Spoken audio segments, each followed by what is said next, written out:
장미꽃 위에 있음 아직 맺혀 있는 그때에 귀에 흐르는 소리 들리니 주 음성 분명하다. 주님 나와 동행을 하면서 나를 친구 삼으셨네. 우리 서로 받은 그 기쁨은 알 사람이 없도다. 그 정한 주의 음성 우는 새도 잠잠케 한다. 내게 들리던 주의 음성이 늘 위에 쟁쟁하다. 주님 나와 동행을 하면서 나를 친구 삼으셨네. 우리 서로 받은 그 기쁨은 알 사람이 없도다.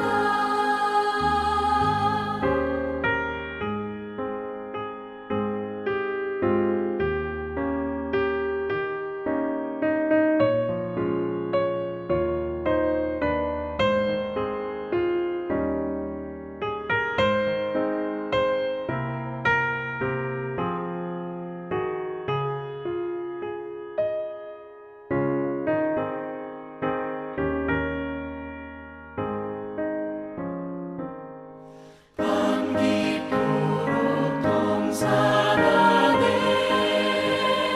주와 함께 있으려 하나.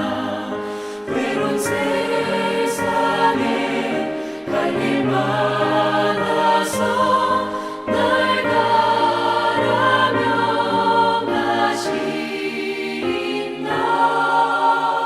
주님 나와 동행을 하면서 나를 친구 삼으셨네.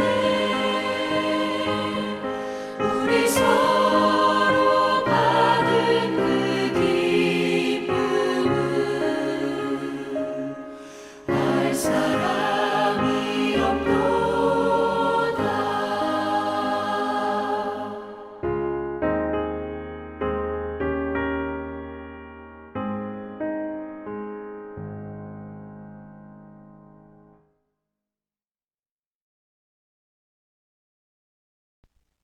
금요일 새벽기도 나오신 성도님들을 예수님의 이름으로 환영하고 축복합니다. 오늘 하나님 말씀은 불신결혼이라는 제목으로 고린도전서 7장 12절부터 16절 말씀 전하도록 하겠습니다. 그 나머지 사람들에게 내가 말하노니 이는 주의 명령이 아니라 만일 어떤 형제에게 믿지 아니하는 아내가 있어 남편과 함께 살기를 좋아하거든 그를 버리지 말며 어떤 여자에게 믿지 아니하는 남편이 있어 아내와 함께 살기를 좋아하거든 그 남편을 버리지 말라. 믿지 아니하는 남편이 아내로 말미암아 거룩하게 되고 믿지 아니하는 아내가 남편으로 말미암아 거룩하게 되나니 그러지 아니하면 너희 자녀도 깨끗하지 못하니라. 그러나 이제 거룩하니라. 혹 믿지 아니하는 자가 갈리거든 갈리게 하라. 형제나 자매나 이런 일에 구애될 것이 없느니라. 그러나 하나님은 화평 중에서 너희를 부르셨느니라. 아내된 자여 네가 남편을 구원하는지 어찌 알 수 있으며 남편된 자여 네가 내 아내를 구원할 수 있는지 어찌 알 수 있으리요. 아멘. 오늘 말씀 제목 불신결혼입니다. 어제는 결혼과 이혼 그리고 재혼에 대해서 사도 바울께서 하나님의 명령, 우리 예수님의 명령을 말씀하셨습니다. 그리고 그는 굉장히 놀라운 말씀이셨죠. 그러나 또한 동시에 이미 일어난 상황에서 이미 죄 때문에 간음을 했고 갈라졌고 그런 상황에서 어떻게 해야 하나님의 뜻을 제일 잘 따를 수 있느냐에 대해서 저희가 살펴봤던 것입니다. 오늘도 사실 이와 비슷한데요. 그건 다름이 아니라 저희가 불신 결혼을 하면 안 됩니다. 그러나 불신 결혼을 이미 했다면 어떻게 할 거냐? 바로 이겁니다, 여러분. 즉, 저희가 죄를 지으면 안 되는 걸 알아요. 근데 이미 죄를 졌어요. 이혼을 하면 절대로 안 되는 걸 알아요. 근데 이미 이혼을 해버렸고 이미 재혼까지 해버렸어요. 재혼은 사실 간음이거든요. 자기 남편을 버려두고 다른 여자를 합하고 내 아내를 버려두고 다른 남자를 합하고 이미 그걸 했어요. 그리고 온 가족이 다 그렇게 됐어요. 그러면 어떻게 할 거냐 이 말입니다. 아담이 이미 죄를 졌어요. 하와가 이미 죄를 졌어요. 죄를 지면 안 돼요. 근데 이미 했어요. 자, 이런 상태에서 어떻게 해야 아담과 하와가 하나님의 뜻을 순종하며 그래도 최선을 다해서 그래도 하나님의 인도를 받아서 살 거냐 이겁니다. 오늘도 마찬가지로 불신 결혼을 하면은 안 되는 걸 알고 있습니다. 근데 불신 결혼을 했다는 것입니다. 또는 이미 어떻게 보면 불신 결혼을 한 것보다는 이 결혼한 상태에서 둘 다 믿지 않아요, 예수를. 그러다가 한 명만 예수를 믿게 돼요.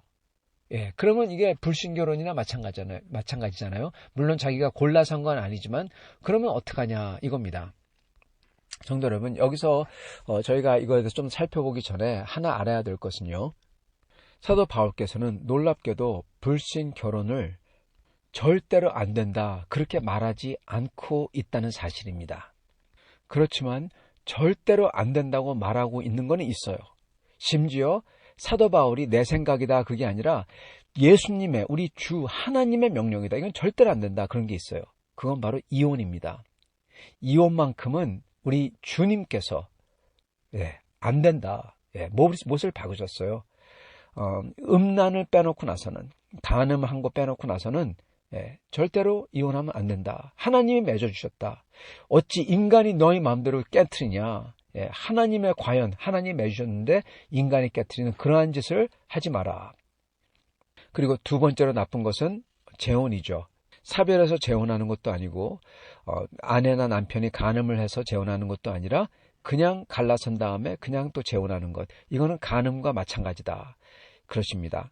이것은 만약에 이혼은 절대적으로 하면 안 되는 거라면은 그거는 정말 목숨을 바쳐서라도 목숨을 걸고라도 차라리 죽을지언정 이혼하면 안 되는 거예요. 그만큼 이혼이 안 되는 겁니다. 근데 그거 다음으로 하면 안 되지만 어떻게 보면은 이혼만큼 절대적으로 하면 안 되는 건 아니지만은 하나님의 뜻을 어기기 때문에 하면 안 되는 게 간음입니다. 그게 또한 재혼이기도 하고요. 그러나 그거는 이혼만큼 나쁘지 않아요. 이혼은 정말 가정을 파괴하고 하나님의 뜻을 파괴하고 하나님의 주권을 파괴하는 용서받을 수 없는 그러한 극심한 죄입니다. 그러나 재혼은 이 원래 남편 부인이 아니라 다른 사람과 재혼은 간음죄로서 이것도 나쁜데 첫 번째만큼 이혼만큼 나쁘지는 않아요. 이혼은 정말 모든 걸 다 파괴하는 겁니다. 그리고 재혼 다음으로 나쁜 게 바로 불신 결혼입니다. 그런데 불신 결혼은 이거는요 하나님께 죄 짓는 것보다는 이건 사실은 자기한테 나쁘기 때문에 하지 말라는 겁니다. 이게 무슨 얘기냐면은 이혼 같은 경우는 하나님의 이 창조 원리를 파괴하는 거고 하나님의 뜻을 파괴하는 거고 가정을 파괴하는 거고 언약을 깨트려 버리는 거기 때문에 이거는 거의 동성애 수준으로 나쁜 겁니다. 창조 원칙을 깨트려 버린 거거든요. 더군다나 이건 어떻게 보면 동성애보다 더 나쁜 게 가정을 완전히 파괴하기 때문에 나쁜 겁니다.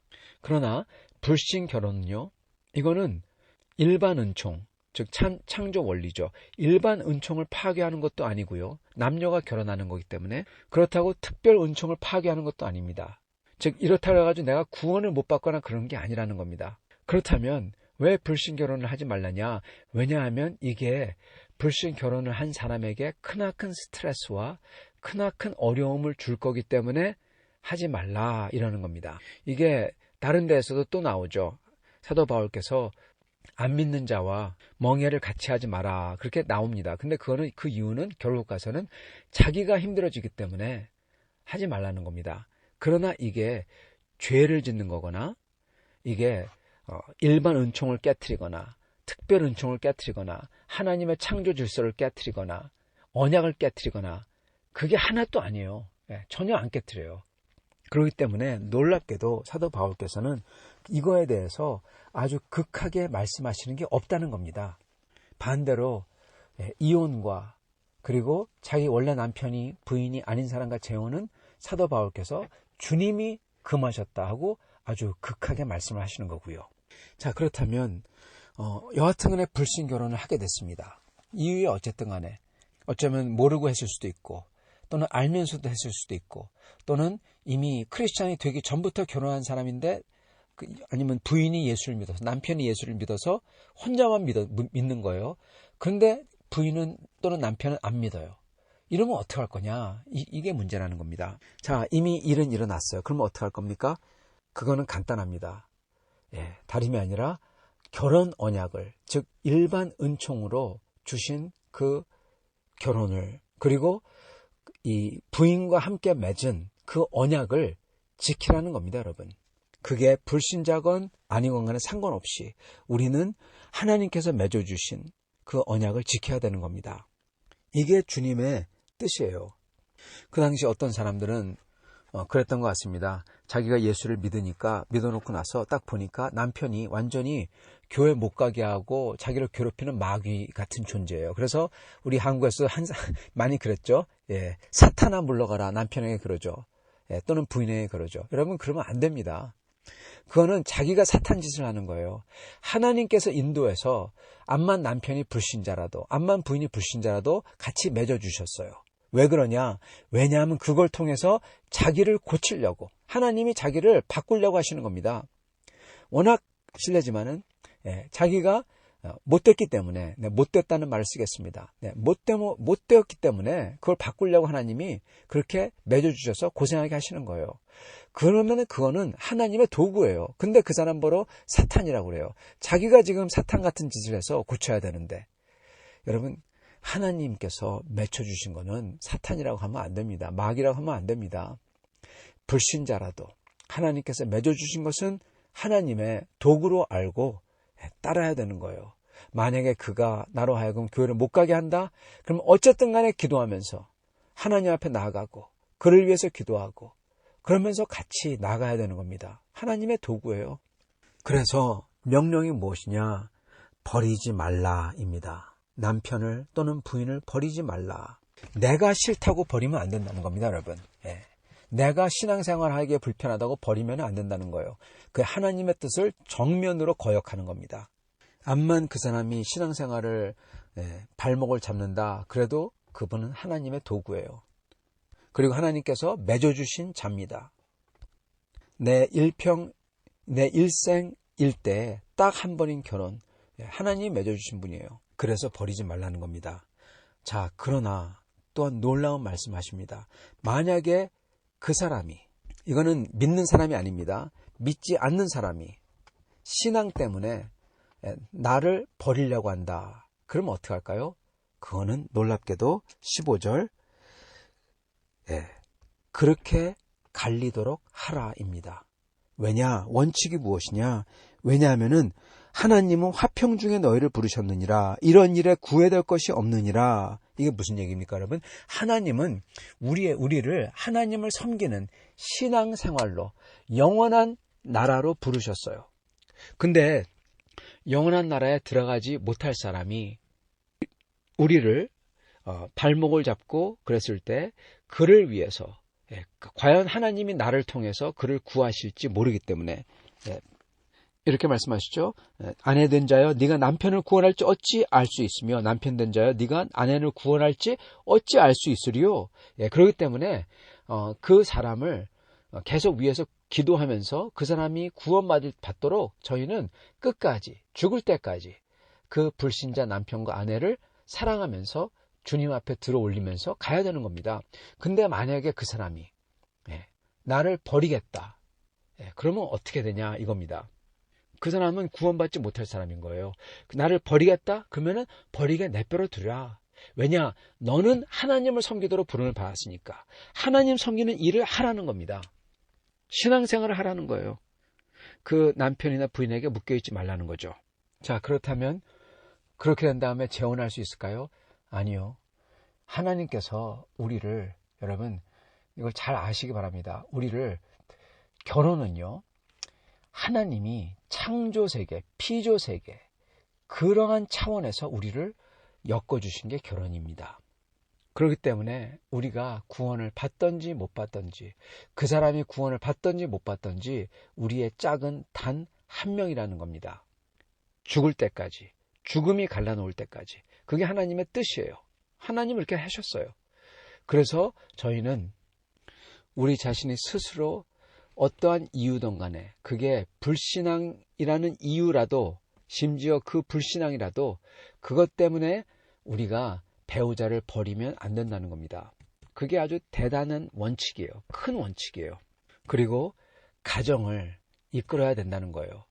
그래서 저희 자녀들이, 심지어 배우자가 신앙을 갖고 있지 않다고 하더라도 자녀들이 예수 그리스도를 믿고 구원을 받도록 해야 되는 거죠. 그래서 가정을 버리면 안 되고 이혼하면 안 되는 겁니다. 그러나 만약에 그 불신 배우자가 우리를 버리겠다 그러면은 버리라고 하고, 우리는 그거는 이제 그 사람은 하나님의 책임이에요. 쉽게 얘기하자면요, 하나님께 맡기고 우리는 주님의 부르심을 따라 천국 가는 길로, 주님을 따라서 하나님 나라를 추구하며 살아야 된다는 겁니다. 혹시 그럴 때 누가 결혼하세요? 그래서 결혼하면 안 됩니다. 왜냐? 우리의 짝은 단 한 명, 하나님이 엮어주신 그 사람이기 때문에 그렇습니다. 그래서 우리가 그 사람이 나를 싫다고 버린다고 했을 때, 그 버리는 것을 수용할 때 우리는 다른 사람과 맺어지지 않겠다는 것을 이미 전제로 하고 그거를 수용하는 것입니다. 만약에 그렇지 않고 나는 결혼 생활을 하고 싶다 그러면은 그 사람이 버린다고 하더라도 우리는 붙들어야죠. 사랑하는 성도 여러분, 우리가 알아야 되는 것은 첫 번째, 제일 중요한 게 있는데, 그거는 하나님 나라로 우리를 부르신 겁니다. 그게 제일 큰 거고 제일 중요한 거예요. 그것을 위해서 살아야 되고 또한 그것을 위해서 죽어야 합니다. 그래서 우리가 일부러 버리지는 않지만은, 만약에 불신자가 우리 신앙에 정말 걸림돌이 되고 그런 사람이 우리를 버리겠다 그러면은 우리는 그거를 받아들이고 주님 안에서 화평을 누리며 그 하나님 나라를 향하여서, 그 소명을 향하여서, 우리 부르신 것을 향하여서 가면 될 뿐인 것입니다. 그게 첫 번째 원칙이에요. 제일 큰 원칙. 그거에 따라서 배우자가 우리를 버리면은 그거를 받아들이고 그냥 가는 겁니다. 그러나 두 번째 원칙은, 결혼은 하나님께서 맺어주셨다. 이거를 절대로 깨면 안 된다. 마찬가지로 결혼과 같이 가는 것은 가정입니다. 가정은 절대로 깨면 안 된다. 이겁니다. 이거는 하나님께서 맺어주신 거고 서로 간에 언약을 한 거고, 그래서 이걸 깨는 순간 하나님에게 죄를 짓는 거고, 언약을 깼기 때문에 또한 서로에게 큰 죄를 짓는 겁니다. 그렇기 때문에 저희는 암만 저희 배우자가 불신자라고 하더라도, 불신 결혼을 했다고 하더라도, 알아서 했던 몰라서 했던 상관없이 우리는 우리의 배우자를 버리면 안 되는 겁니다. 그리고 그가 구원받도록 기도하며 온 힘을 다 써야 되고, 그리고 또한 그가 암만 우리의 발목을 붙잡고 못살게 군다고 하더라도 그가 하나님이 쓰시는 도구인 줄 믿고, 그가 사탄이 아니에요. 그가 마귀가 아니에요. 그거를 믿고 온 힘을 다해서 그를 사랑해야 된다는 겁니다. 성도 여러분, 이 세상은 하나님의 뜻이 아닌, 하나님의 가치관이나 하나님의 시각이 아닌 자기 마음대로 육신의 뜻을 따라, 육신의 정욕을 따라 사람들이 법을 세우고 마음대로 합니다. 그러나 우리는 이제 하나님의 뜻을 아니 그 뜻을 제일 우선순위로 두며 생활해야 될 것입니다. 그거는 하나님 나라를 위해서, 그리고 하나님이 엮어주신 배우자와 가정을 지키며 사는 것입니다. 그렇게 했을 때 하나님께서는 저희에게 은혜를 주시고 내가 고치지 못하는 것들을 배우자를 통해서 고치게 해주시고 온전하게 해주실 것입니다. 이렇게 주 안에서 서로 깊이 사랑하시며 주님 나라를 추구하시는 성도님들이 다 될 수 있기를 축원합니다. 같이 기도하겠습니다. 아버지 하나님 감사합니다. 오늘 이 말씀을 통해서 저희가 어떠한 가치관과 어떠한 시각과 그리고 하나님의 뜻을 어떻게 알아야 되는지, 특히 가정에 대해서, 배우자에 대해서, 신앙생활에 대해서 이렇게 어떻게 가져야 되는지 알려주시니 주님 감사합니다. 하나님, 저희가 그 무엇보다도 하나님 나라를 위해서 살게 하여 주시옵시고 하나님께서 맺어주신, 하나님이 하신 그 가정과 결혼을 끝까지 지키게 해주시고 그리고 서로 사랑하도록 축복하여 주시옵소서. 주님, 어쩔 수 없이 이미 죄를 져서 불신 결혼에 들어왔던지 또는 이미 이혼을 하고 재혼을 했던지 여하튼 간에 그 죄 속에서도 주님의 가정을 지키게 해 주시옵시고 그리고 주님께서 부르신 그 하나님 나라를 위해서 온전하게 사는 저희가 될 수 있도록 또한 인도하여 주시옵소서. 예수 그리스도 받들어 기도드리옵나이다. 아멘.